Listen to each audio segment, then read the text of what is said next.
All right, folks.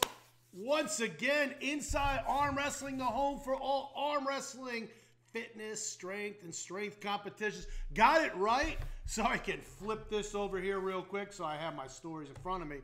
You know what, folks? I am drinking from my favorite Steamboat coffee cup right now. There's an old joke by Mitch Hedberg, my son and I enjoyed, about a letter to his father where he was trying to say something, but then all of a sudden it turned into be a steamboat operator. My son got me that cup, sent it over to me. I got to tell you, it's one of my favorite coffee cups to drink out of, next to the Marine Corps, the coffee cup that he got me. But what would arm wrestling be? And I'm going to take off my glasses for effect. See how I did that, folks? A little bit of Clark Kent, Superman, although I'm not really Superman. What would arm wrestling be right now unless we talk about some of the biggest highlights in the world of arm wrestling? And certainly, it's always an interesting position doing that, owning my own operation and my own series in WSA. But really, the talk of the town is East versus West. It's very hard to get around that. There's always stuff in terms of competition. Sometimes there's something in terms of drama.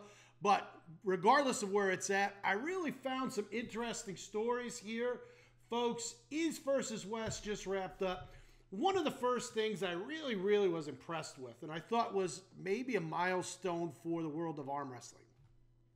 A lot of people don't look at some of these small events as milestones, but it's very significant. And why I say it's significant, it parallels a recent trend in the world of bodybuilding that I thought was very unique and very well received. Sorry about that, folks. That coffee's a little bit stronger. I had to grasp and gasp twice.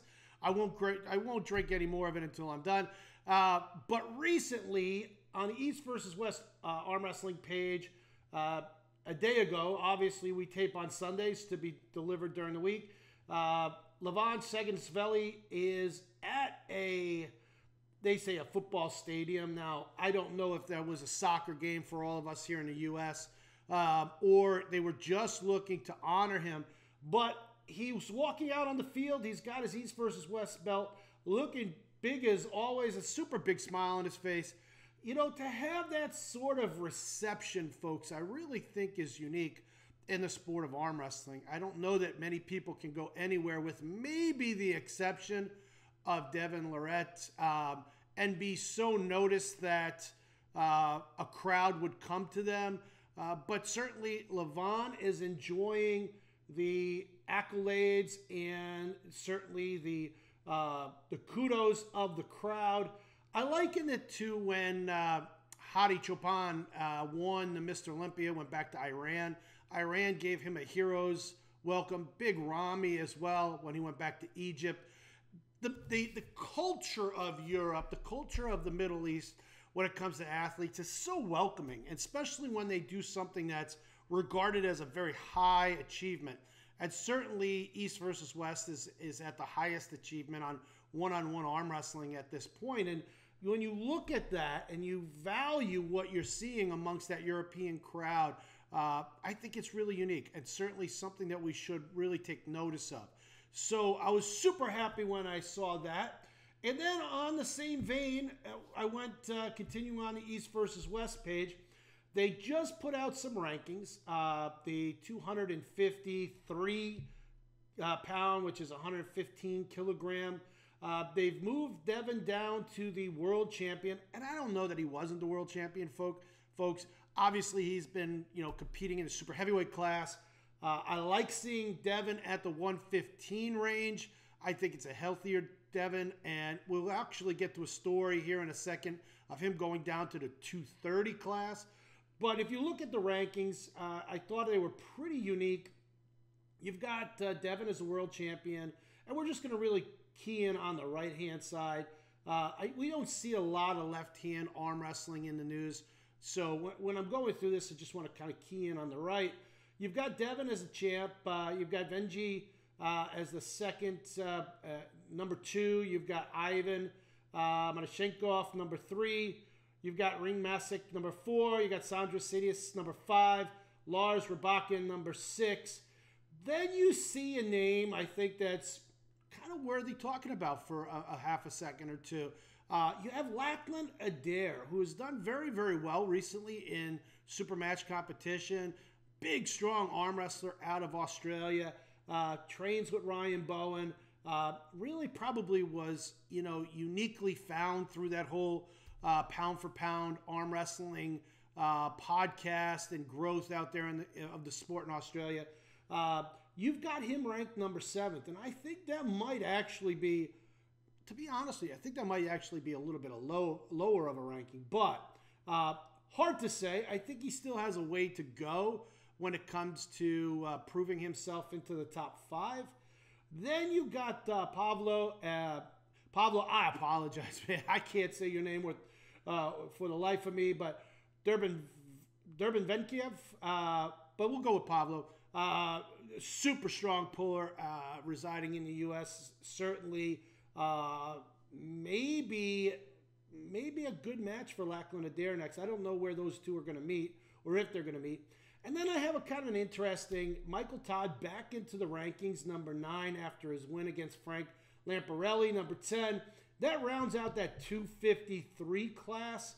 But I really thought that Lachlan being in 7th, Pablo in 8th are really unique because for the first time we're seeing some younger faces outside of the European faces that are kind of rising up the ranks. And I thought that was pretty cool to see. Not to say that Michael Todd back in the rankings isn't very cool to see, but Michael Todd's been on the world stage for a very, very long time. So I was really happy to kind of see some new faces, some new names in the rankings.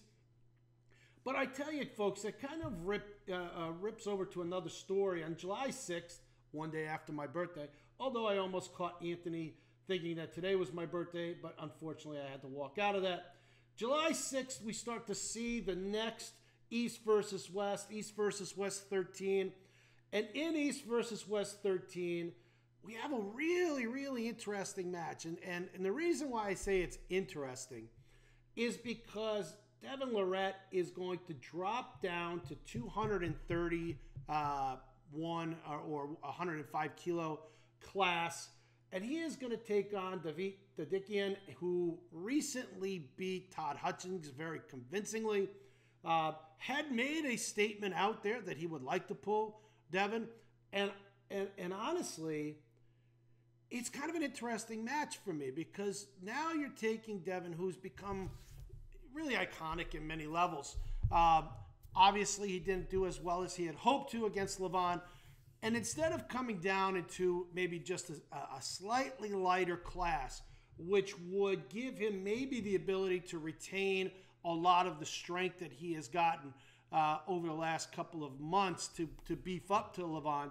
And now he's going to take himself quite a bit lower in weight. And it's interesting to me. And the reason why it's really interesting to me, folks, is because as I kind of look at it and I dissect that, when you have a puller that is on that upper level of the weight class and they drop down in weight, even though Devon is an incredible specimen of physicality, you're going up against the guy who really lives in that 105 weight class, 115 weight class kilograms, and David, and somebody who's very comfortable in that class, who's not going to take his body too far out of his normal zone to be at 105 kilograms. And to me, this is kind of a tough match. I don't know that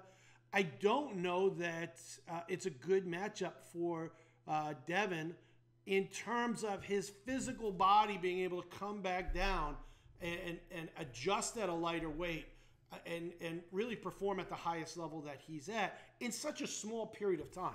Now, what are we really looking at here, folks? We are looking at almost a 3-month, we'll call it a 2.5-month time frame between now and then for him to come down in weight. Certainly, he's going to do that on a very educational end for his own body. He knows what it's going to take to bring that body weight down, whether it's decelerating on calorie intake, maybe increasing some sort of form of variable in terms of supplementation to bring his body metabolism up. I hope it's more of a cyclical end of eating less and perhaps creating a different dynamic of the body. Anytime you're introducing something in terms of a diuretic or a weight loss cutting agent, you run the risk of incredible strain, not only on your body, but on your heart, your pulmonary system, all the things that, get affected by steroids. It's a real tough pull. We've seen in recent years that a lot of bodybuilding athletes have passed away, not only in their sleep, but also during the course of the day because of many of the challenges and strains that they put on their body.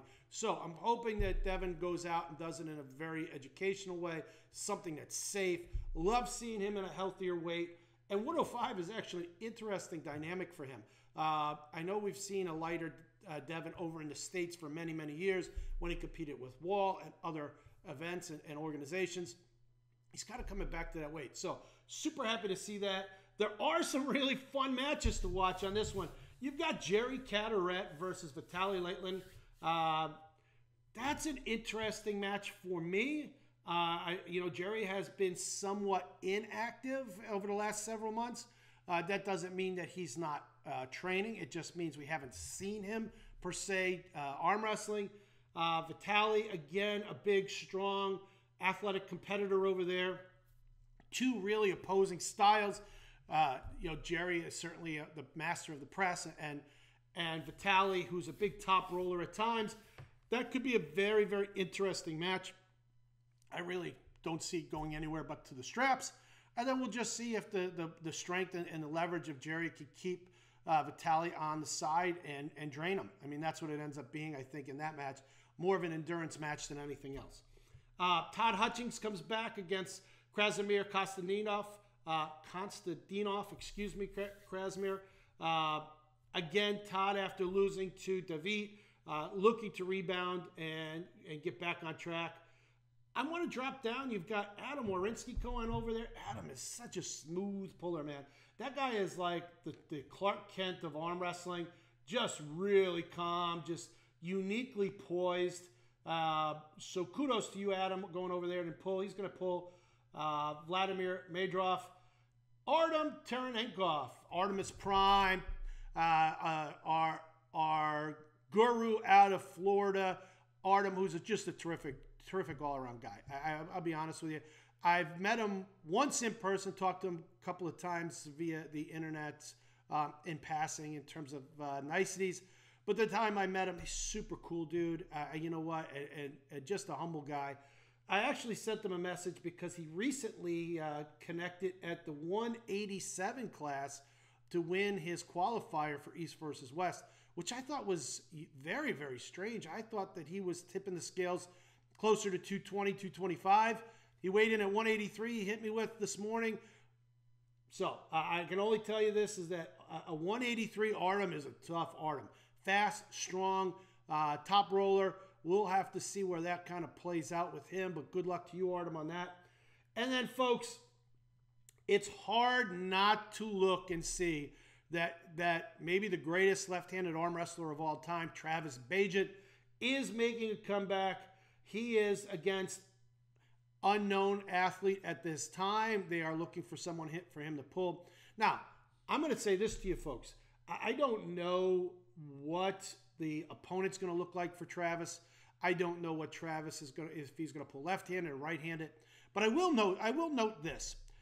Whatever he's pulling, I can tell you that Travis is going to make a lot of money. And I mean that sincerely, because the man has been extremely vocal over the years in terms of coming back to the sport and what it would take for him to come back to the sport. And certainly the right opponent to get back in is probably on par for him. I don't think he's going to allow himself to be overmatched. His first competitive super match back in years. I mean, certainly years. Certainly since the Wall years. So Travis is coming back. Who he's going to pull, what hand he's going to pull, I have no idea. But I thought that was really unique. And it's got to be a high-ticket item. So somebody is banking on some pay-per-views with this one. Because the only way you're going to get Travis on the table is if you're paying that man. And rightfully so. He brings the game with him. He brings the mystique with him. He brings the presence and aura with him. And you know what? He's going to bring the crowds with him. So kudos, Travis. Certainly going to be enjoying that the day after my birthday in July. And there's some other matches on there as well. You'll see the big Leonidas, who did extremely well against Schoolboy last event. He won, albeit, I will say this, and listen, it's fair and square. The referees conferred. I kind of watched that second match a couple of times now where Schoolboy would have went up 2-0. I do think that that might have been an error in the call. That's my opinion. And when I say that is that I think there was enough discrepancy on both arm wrestlers that could have been let go. Albeit I'm not there. I'm not the judge and I'm not enforcing the rules. I think that on any given day, Schoolboy probably can win that match back. He definitely showed that he was in control in match 1. And certainly match 2, I thought that he won pretty decisively, although they reversed it for the foul. He came back on match 4 to be able to tie it up. And certainly, obviously, he lost match 3, or match 5. So, Leonidas is back. I think honestly, I'd like to see where he kind of ranks in the top 10 in the world after this next match. He might break into that schedule, and I'll eat my words a little bit because I didn't think that he was truly a world level puller, but maybe this is his drive. Maybe this is where he's going to be. So, having said that, East versus West on July 6th, that's number 13, and we wish everybody always the good luck with those events, and as always, that wraps it up for us. So, this is Gregg Sharp again for Inside Arm Wrestling, telling you to train hard, lift smart, and pull safe. Folks, have a great week. Make it yours. Welcome to May this week, and have an amazing month. Catch you later. Folks, if you like these stories and you want to see more, please hit the like button and subscribe to our page. Also, hit the notification bell underneath the video so that way you're notified every time a new video comes out. And if you're on social media, specifically Instagram, go to the World Series of Arm Wrestling Instagram page. Please follow it. We'll try to follow you back, but it'll keep you up to date with all of the news and events in the world of arm wrestling.